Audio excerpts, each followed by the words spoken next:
Once upon a time, more than 100 million years ago, a vast inland sea covered this region. Let's take a field trip and see what it left behind. Our field trip today extends along the Mississippi River from Alton, Illinois, up to the bluffs near Principia College in Elsa. This region of bluffs and hollows is well known for its scenic geologic beauty. In addition, this region has undergone a series of geologic processes, including flooding by ancient seas, sediment deposition, tectonic movement, weathering, erosion, and glaciation, all of which have helped produce today's landscape. The deposition of Paleozoic marine sediments is our starting point for the geologic history of this region. From about 500 to about 300 million years ago, vast inland seas covered most of the central United States, including this area. During this time, a variety of sediments were deposited on the seafloor, and these sediments now compose the fossiliferous sedimentary rocks forming these spectacular bluffs along the Mississippi River. This outcrop is at the eastern end of the high bluffs that run along the Mississippi River from Grafton to Alton. The rock here was a source of building material in the 19th century. Some of the highest quality lime in the region came from this rock and was shipped on the Mississippi all the way down to New Orleans. Here you can see a layer of loess, 10 to 50 feet thick and overgrown with vegetation, capping these bluffs. Loess is unconsolidated glacial debris, blown here by the wind. Rock flour, produced by the grinding action of glaciers, was left behind on the floodplains when the glaciers melted back northward. Since there's little vegetation to hold it down, it's picked up by the wind and was deposited here mainly on the top of the bluffs next to major rivers. This rock flour is made up of silt-sized pieces of rock and minerals.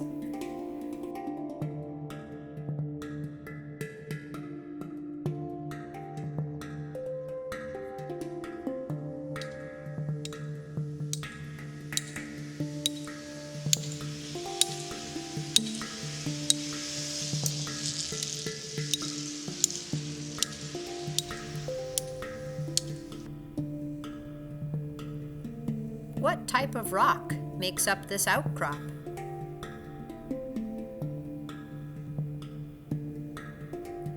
Your observations include fizzing and sand-sized grains.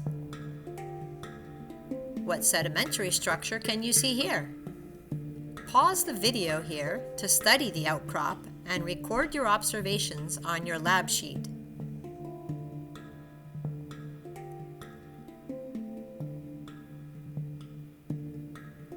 What is the likely depositional environment in which the sediment for this rock accumulated? Mark that location on the map of depositional environments included with your lab sheet. What criteria is your choice based on? Pause the video here and record your thoughts.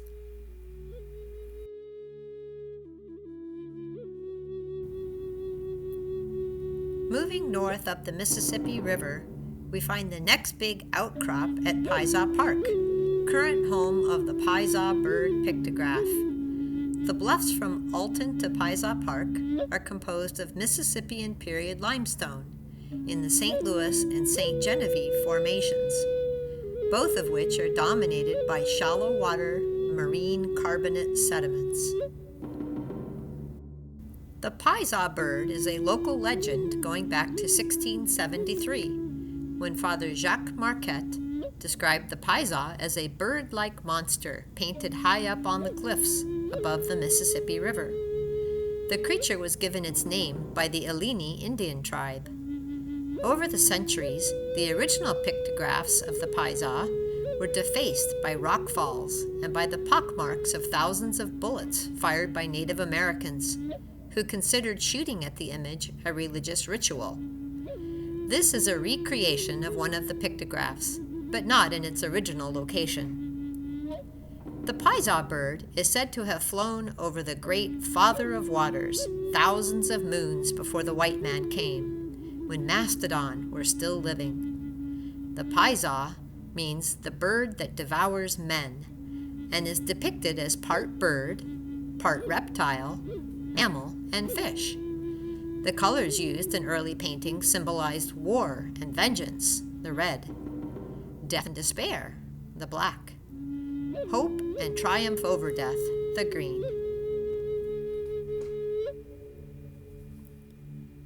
The outcrop here is typical St. Louis limestone, thin-bedded, fine-grained, and highly variable vertically, but with little horizontal variation, as you can see here at the other end of this outcrop. Starting at the base of the bluff, approximately 8 cycles of deposition are apparent. Each cycle starts with shaly limestone at the base, and the partings between the thin limestone beds are prominent. The change is commonly abrupt between the light-colored pure beds at the top and darker shaly beds at the base of the next cycle. What do you think might cause these cycles? There are 2 types of rock we can identify at this outcrop.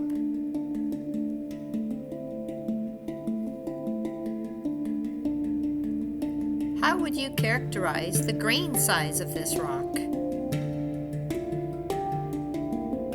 Microcrystalline?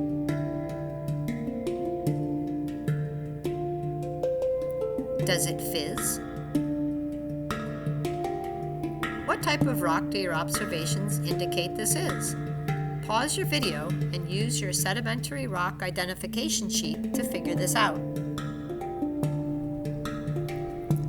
What is the likely depositional environment in which the sediment for this rock accumulated? Mark that location on the map of depositional environments included with your lab sheet.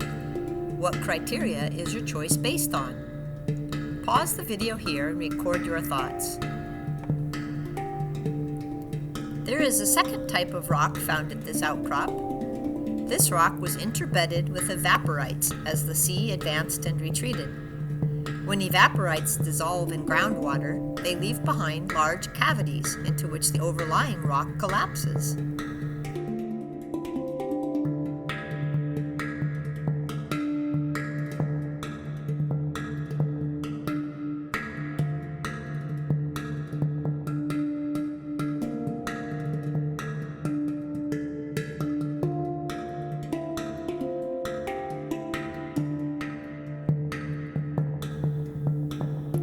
Since this rock fizzes, it must also be a type of limestone. This sedimentary rock layer appears to be a jumbled mix of limestone fragments that collapsed into the cavities.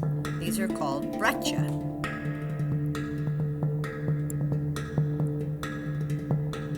Given that collapsed breccia layers form when overlying limestone layers crumble into dissolution cavities, how do you think this sequence of events is related to the presence of a shallow sea flooding the land and retreating as sea levels rose and fell?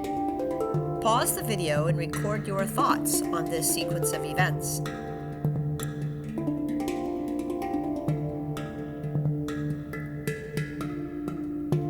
Can you identify this formation within the local section? Stop the video again here and record the critical observations that led you to your identification of this formation. Is this formation as a whole expressed as a steep cliff or a gentler slope? Our third stop along the Mississippi is the site of an abandoned quarry at Reel Lane. The outcrop is too high to reach on the bluff, but large chunks have fallen to the bottom, and we can study them there.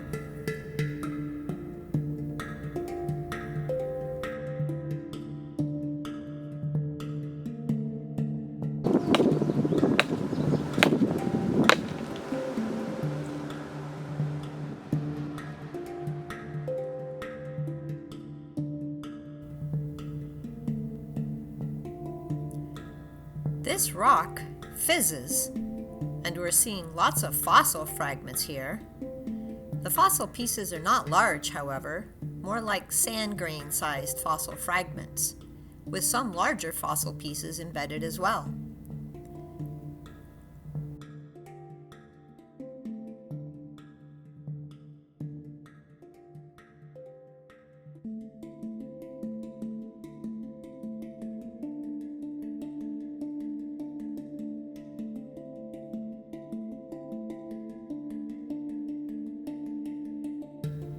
The rock doesn't sparkle, and I don't see ooids, so which of these carbonate rock types that fizz does this appear to be?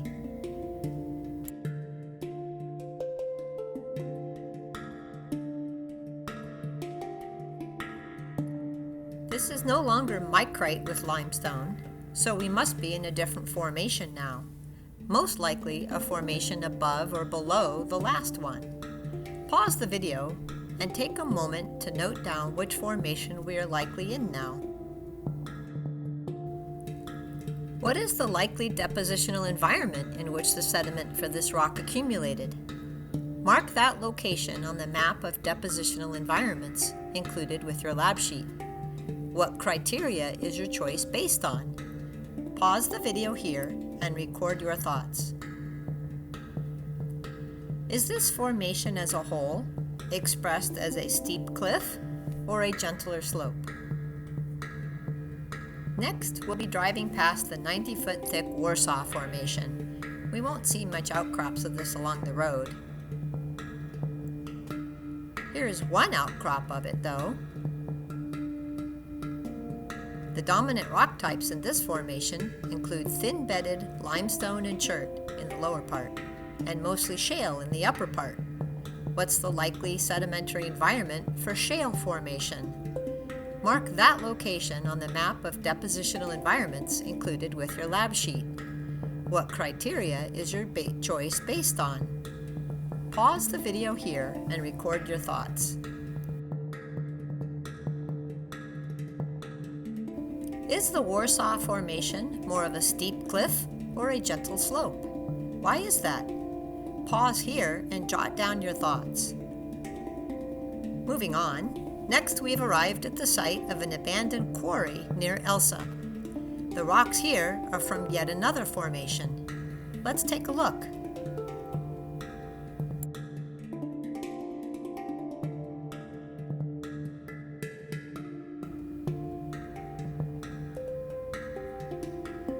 Looking closely, this rock definitely appears to sparkle in the light. The sparkle is caused by broken crinoid fragments. The grain size appears to be about sand-sized.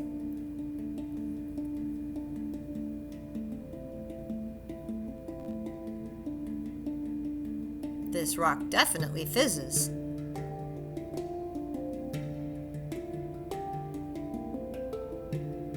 Based on these observations, what type of rock do you think this is?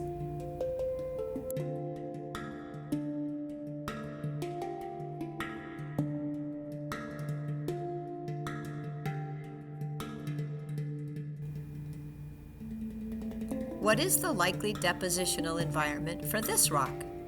Mark that location on the map of depositional environments included with your lab sheet. What criteria is your choice based on? Pause the video here and record your thoughts.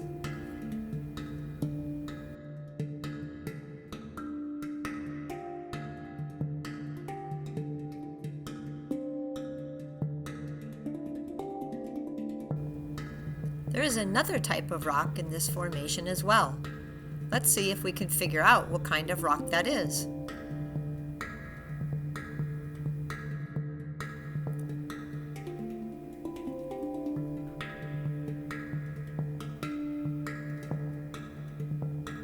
Well, this rock does not fizz. It is very fine-grained or microcrystalline even.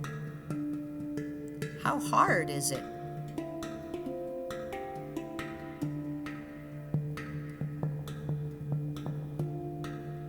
It scratches the glass, so it must be harder than glass.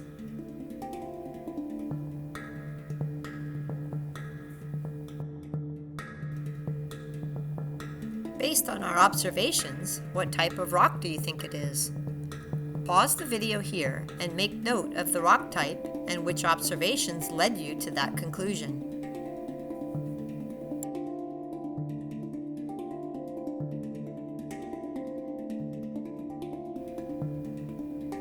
Is this formation as a whole expressed as a steep cliff or a gentler slope?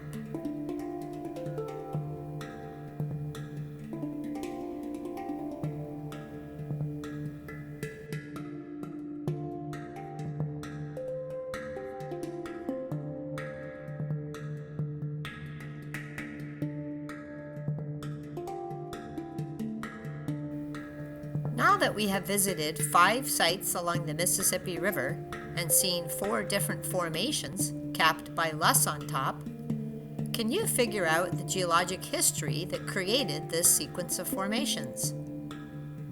If you're unsure about how our observations would lead you to determining the correct sequence of events, you should go back and re-watch a section of the video.